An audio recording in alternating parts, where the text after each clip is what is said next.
and good morning, friends. If I look very sleep deprived, it's because it's 5:30 in the morning and I'm really wide awake and I kind of wanted to make this video.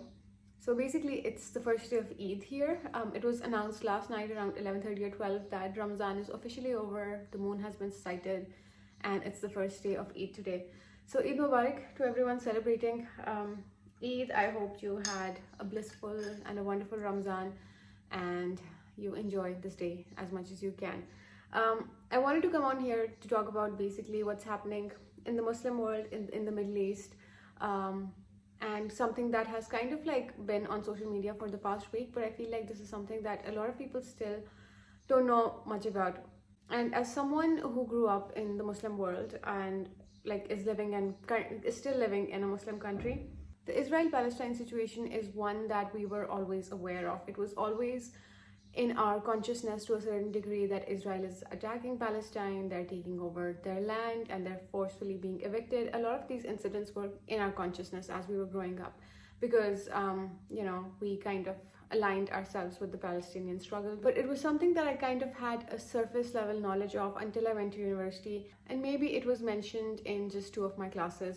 And I have a bachelor's degree in international relations and politics, but I still don't know the full extent of the situation. And over the past week, there have been reading lists being circulated about books to read about Palestine. And then I looked through one and then I shared it and I realized that I've read none of these books. Like, it's fine to share them as resources for other people, but I'm not really doing half the work that I should be doing. That is something that's essential. And for those of you who are not aware of the situation, in the last week, Palestinian families are being evicted from their homes in East Jerusalem, a part of Jerusalem that was kind of given to the Palestinians to live on, and they're being forcefully evicted. Now, I'm not the right person to talk about the extent. I'm not educated on it as much as I would like to think I am. I'm really not. So I will point you out to the resources, to all the people who know more, and I would oblige you to please go and check out those resources. But what I can do in my power is basically to start reading about Palestine, to start educating myself as much as I can, because I do have the luxury of basically making use of this lockdown and then reading about it, as well as raising a voice on social media. So there are basically 2 books that I kind of want to read, and I thought it would be interesting to kind of take you guys along.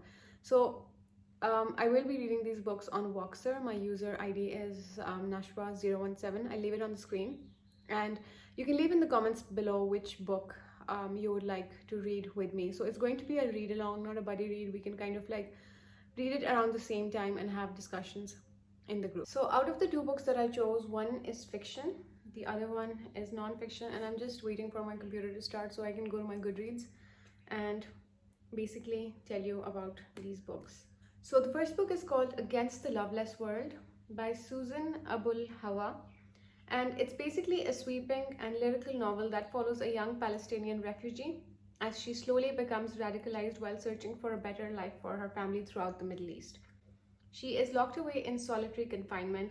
She spends her day reflecting on the dramatic events that landed her in a prison in a country that she barely knows. Born in Kuwait in the 70s to Palestinian refugees, she dreamed of falling in love with the perfect man, raising children, and possibly opening her own beauty salon. Instead, the man she thinks she loves jails her after a brief marriage. Her family teeters on the brink of poverty. She is forced to prostitute herself, and the US invasion of Iraq makes her a refugee, as her parents had been. After trekking through another temporary home in Jordan, she lands in Palestine, where she finally makes a home, falls in love, and her destiny unfolds under Israeli occupation.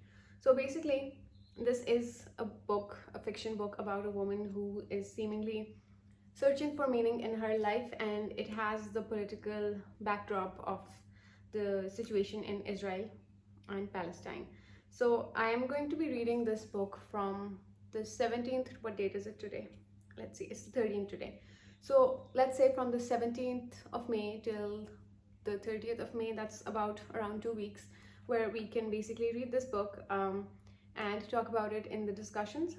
And I'm not starting it in the next couple of days because I'm just thinking if anybody wants to join in, that will kind of give them enough time to basically read the book. The other one is a non-fiction book. It's called The 100 Years' War on Palestine, A History of Settler Colonial Conquest and Resistance.